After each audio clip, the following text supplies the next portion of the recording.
Hey guys, it's Matt. I just wanted to pop in and tell you about what happened to the video I just tried to load on YouTube. It was blocked worldwide because I had a few short segments from an Olympic broadcast, a special that they ran between swimming races. I filmed it with my handheld camera. It was all blurry, grainy from afar in the dark, where tens of thousands of YouTube channels are posting things from the Olympics, and that's no problem. So it was blocked worldwide after about 150 people got to see part of it. At some point, not today or anything, at some point, I guess I'll ask Rob to load it to Free Voice, but maybe this weekend or something. What I'm going to do now is just talk it through. All I can do, guys, on this platform is talk to you like this and do videos or movie reviews with thumbnails. Thumbnails. This is ridiculous, and maybe I don't know when Rob will be ready. A month or two, we'll go exclusively to freevoice.io. This is ridiculous. So again, whatever I did put out at some point, we'll put on Free Voice, but it's not going to be today or maybe this weekend, and I'll try to do another one as well. Anyway, I'm just going to talk it through, guys. I'm sorry, it was much better of a video. So I was watching the Olympics, say it was 3 nights ago, and they're talking about the United States backstrokers. The United States never loses a backstroke or something like that. And this guy, I think his name's Ryan Murphy, is supposed to carry the tradition on for U.S. backstrokers. As it turns out, he didn't. He did not. He didn't win. But this segment was one of these segments between swims loaded during the NBC primetime broadcast. And he's saying, I got all these letters of encouragement from all the other backstrokers, Lenny Krazelberg, Aaron Pearsall, these gold medalists the U.S. had over the past, say, 30 years. And he said, and it was focusing on the one from Aaron Pearsall, who won, I think, in Athens or Greece.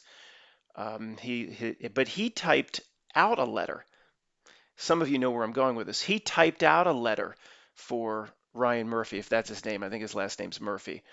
So they're interviewing Murphy's like, oh, look at all this encouragement from all the past Olympic champions, and here's one from Aaron Pearsall, and it's typed out. And of course, then they interview Aaron Pearsall, and he's like, well, when you type something out, the person getting it knows there's a whole lot more meaning and effort put in, and it just means more. I'm like, well, why don't you handwrite it, you jerk? But of course, you know where I'm going. Some of you will, if you're, if you've been down this road with Madonna and Tom Hanks just over a year ago.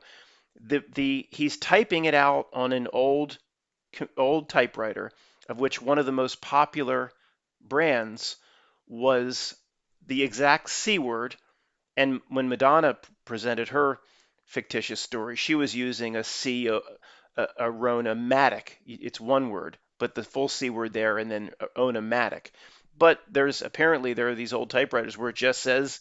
So Aaron Pearsall. They show him typing the letter of encouragement to Ryan Murphy, and there's the CO, just spelled out in huge font. Now, if that is odd in and of itself, and the video that I loaded that was blocked, I said initially, look, it's not just about what we used to do 10 years ago, like, oh, look, we caught him planning something. It's like, no, we're observing like a reality algorithm script at play here, and it's a repeating script. And what is ultimately the meaning or message that's trying to be delivered?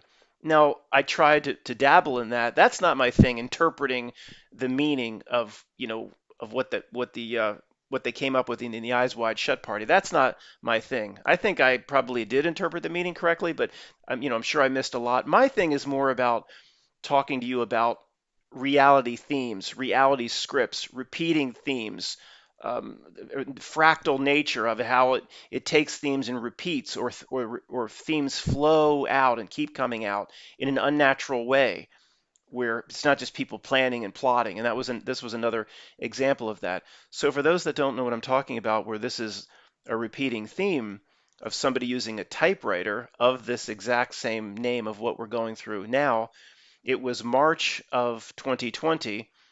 I read, by the way, the chapter in the book, and for the video, I read the chapter about.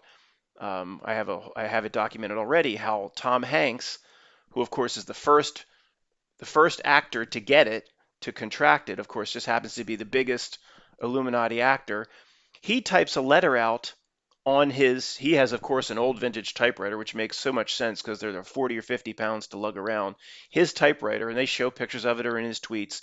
CO, the name of what we're going through now. That's the name of the typewriter. Huge font across the top. The way on a piano it says Yamaha. It's just right there.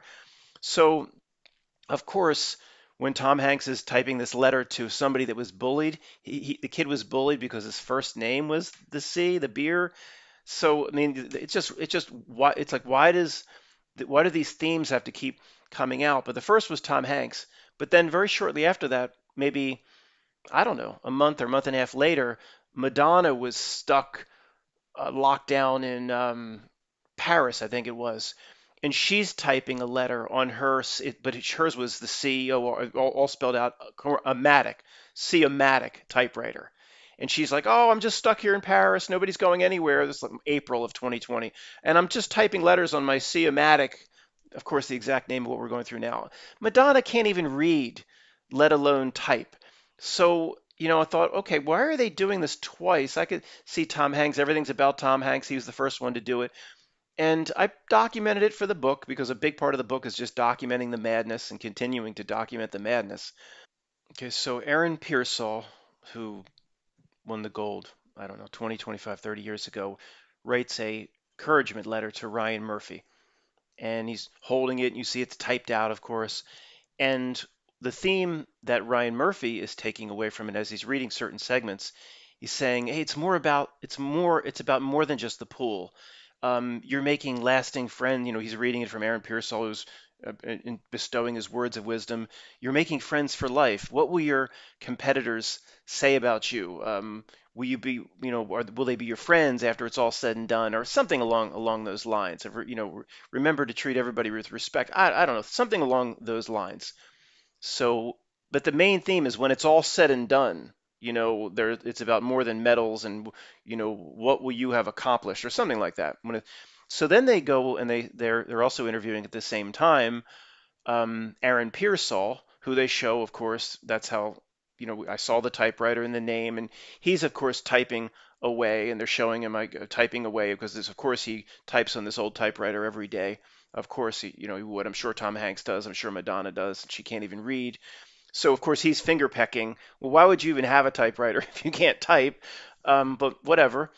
And the segment closes. You know how those special little feel good segments between swims or the Olympics does that? It's one of these where Aaron Pearsall's saying um, the same thing. That's kind of what I just said about Ryan Murphy interpreting his little letter. Aaron Pearsall saying, and I don't know exactly how he put it. I forget, but something along the lines of he says, when you back up far enough and you look back as to what was accomplished. It's all for the best or something like that. And I just took the meaning, not that again, guys, I'm not good at interpreting their exact meanings. Typically, I just try to point out the nature of the fake reality, the fractal reality, how things just, this stuff couldn't be pulled off. The nature of reality is very fluid and not very real. Once you see that, then you kind of can withdraw from it and worry about yourself. So that's what I do. I don't, I'm not here to interpret the meaning and the gematria, but it was to me it was clear. And again, this isn't my thing, so if I'm wrong or I'm not seeing the deepest level, well, I apologize. Guys can interpret for yourself if we can show this on Free Voice. I think Rob will say that the little clips I used from the segment were so like within the confines of fair use. You know what YouTube did to me. It was obviously because they have this channel labeled as a certain type of discussion, you can get away with doing nothing from a copyright perspective. But the message was, hey, you back up far enough and it's all for the best. And okay, so you have the marker of the segment, like the way I talk about the 33 being a marker, is the word on the typewriter. So it announces to anybody that has a clue that there's something more to this segment, of course. Okay, there's something being said here. And I related it back to, that video I made, or I talked about it in a video maybe a year ago or two, I'm not sure, where I was sitting at a really congested intersection with turn lanes, lights for turn lanes, cars backed up, cars going right on red. It's just a lot of activity. And, I thought about if Henry Kissinger pulled up next to me, as a representation to that sort of creep, or he would be very proud of himself. I think they're proud, in my opinion, they're proud of themselves that he would look over at me and say, see what we did for you? You wouldn't even be able to get through this light. See how you need us to you proletariat idiots need us to manage everything. All right? I think they're very proud of what I think it's not like evil. I just get that oh, you can't wait to suck the energy off this or that. Maybe there's something sucking energy somewhere. But at the minion level, like the mini, whatever, not the Henry Kissinger doesn't stand behind the screen. At the minion level, George Soros, Henry Kissinger, any governor that takes a podium, presidents, Bruce Springsteen, Ellen, people like Lady Gaga, at the minion level, but more on the political side, through names like Rockefeller and Rothschild. I think they're probably very proud of what they're doing, meaning, you proletariat would be ripping each other's arms out of the sockets if we weren't managing society for you and bringing law and order. It relates back to George Bush's speech, like the role of the, when we're successful. It was September whatever exactly 11 years before the original 7-Eleven job application. Well, actually, the 7-Eleven job application was submitted in 2001, and you and me both are still waiting to hear back. But there was another 7-Eleven job application submitted exactly to the day 11 years earlier, and that's the famous George Bush, excuse me, NWO, or that's not the Oprah Network, but it's similar, the New World Order speech at the UN or whatever it is.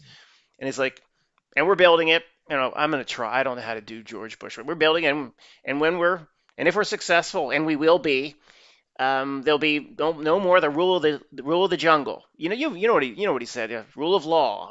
So they're proud of that, in my opinion. That rule of law, not the rule of the jungle.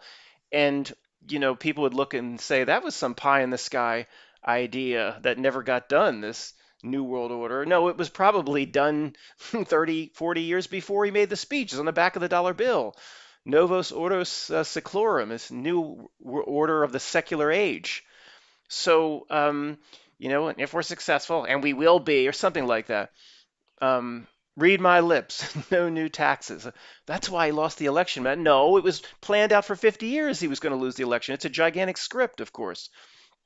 So, um, why was I talking about George Bush in that speech? Oh, and no longer the rule of the jungle, and the Henry Kissinger pulling up next to me. They're very proud, I believe, of what, they would think we would be literally ripping each other's arms out of the sockets if it wasn't for their law and their rule, which I don't buy that at all. If you put tribes next to each other, I don't buy it. They would learn absolutely there'd be some conflict, there'd be some issues, but they would learn to live together.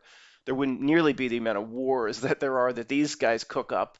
And, absolutely not. It would be just the opposite, much more peaceful. In a total state of almost full anarchy, it would be much more peaceful than it is now, with almost no even judicial or law. I don't want complete. I think every jurisdiction should have a judge of some kind. There has to be. If your neighbor's just dumping tar on your property over and over, there should be somewhere that within American Indians or the tribal chief or whatever, but somebody would serve that role locally. You don't need this federal system. You don't need any of these millions of pages of laws. People would be living together in harmony. And they would, because they would, and most neighbors wouldn't dump their tar because they know you're going to round up your posse and go over there, and without the fear of them saying you weren't acting in self-defense, to go and kick some ass. Get your, like Streets of Fire, that, if I remember that movie from like 40 years ago. He's like, was it William Defoe, to the cop? He's like, I can get guns. I can get lots of guns, he says in Streets of Fire, the movie. That's what you wouldn't screw over the tribe over, because that it's going to lead to bloodshed.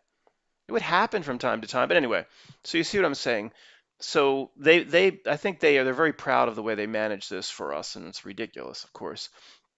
So that relates back to what Aaron Pearsall was saying. If you back up far enough, it's all being done for a reason. And he's not talking about seas, relating it to something about the swimming. I don't know, but that was the message.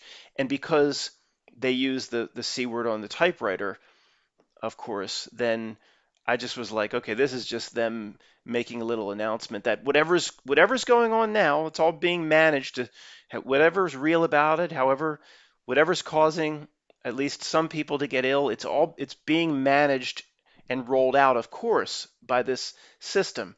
And they would, if you could pull over Henry Kissinger, pull over Henry, I want to talk to you. I talk to you. You know, we know Henry. Come on now, come on. You can pull out your. You can be honest. Come on now. It's just between us. You can. It's all being managed, right? This is all obviously event. We know about it. It's okay. You can say it. It's event. What's that? That's my cousin Vinny. My cousin Vinny he says, was everything that Miss Vito presented accurate? They know. Come on, you can say it. She was cute too, right?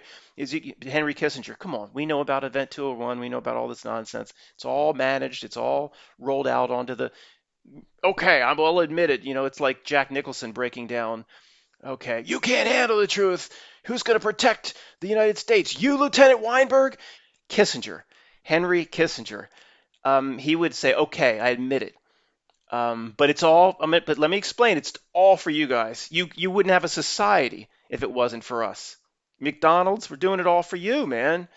And that's McLovin it. That's I'm loving it. But so it's all. It's he would say we're doing it all for you, and that's what the message was from this Aaron Pearsall thing.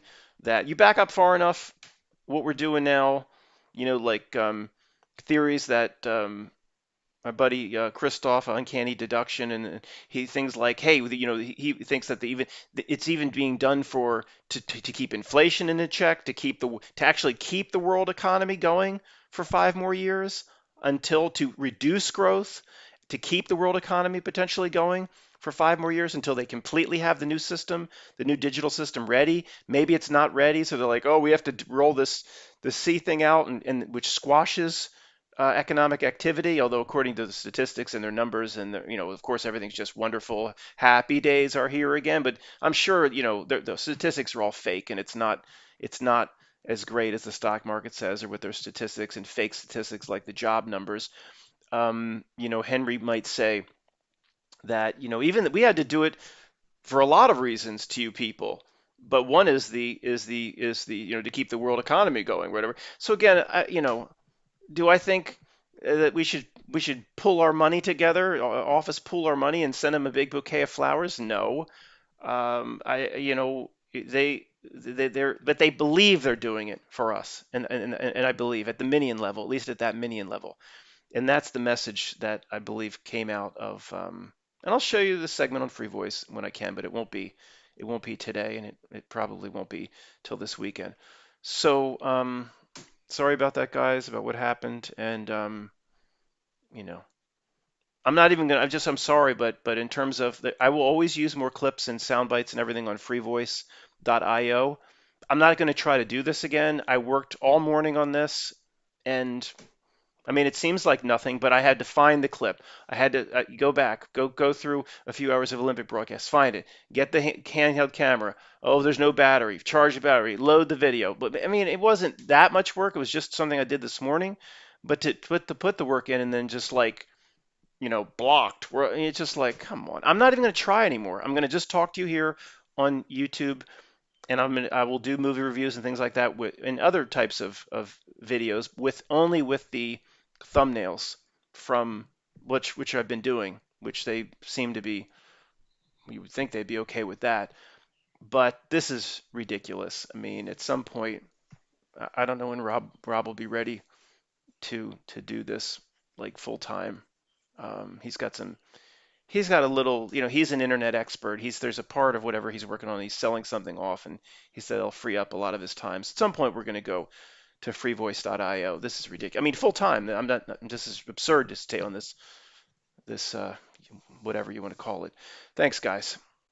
One more thing. I just remembered that absolutely relates, and I'm not sure how many of you would know this, but when we were all diving into the 7-Eleven stuff, and all the predictive programming. We were studying that 5 or 7 years ago.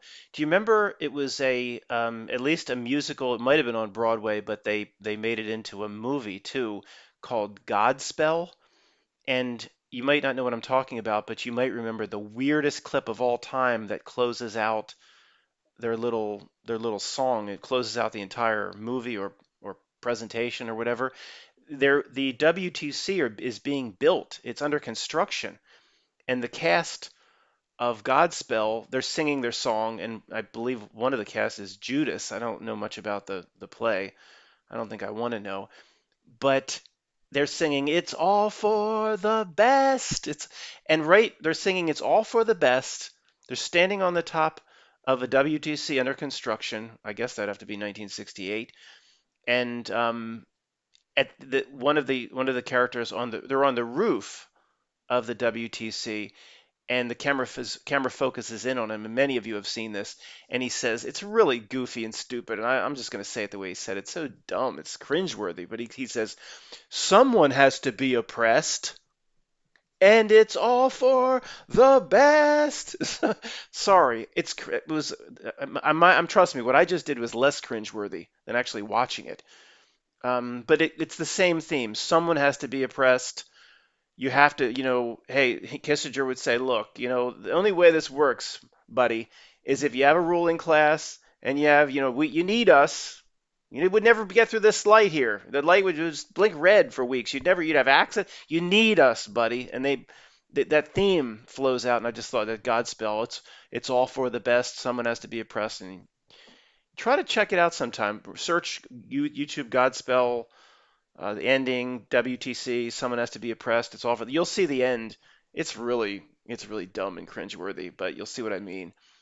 And it's the same message. It really, to me, as far as I'm concerned, that you know, you could run around if Joe, there's Bill Gates running out of Bilderberg. He's jogging the streets, and we'll just interview him like the Alex Jones crew did tried to do to Petraeus. So they were like running after him, General Petraeus. His whole saga was a complete scripted setup, but that's neither here nor there. You could say, Bill, come on, be honest with us, and he would say, look, off the record, yeah, off the record. You put this on record. I got people. You see those two thugs that chased down Judge Smales at the end of Caddyshack? Well, I got 100 guys like that. You better it better be off record. You're gonna come get a visit. Okay, Bill. I know you probably got pull somewhere. You can't print this, but we need to play these roles. You people would be killing each other. They all think that, in my opinion. I don't know. I don't know what they think, but that's just what it seems like from observation. Um, Anyway, later, guys.